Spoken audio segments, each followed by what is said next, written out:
You ask Tiger to solve. This deals with linear equations with one unknown. The final result is p equals -21.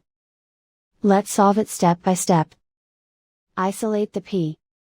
Divide both sides by -14. Cancel out the negatives.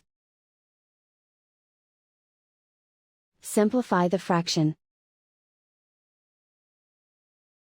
Move the negative sign from the denominator to the numerator.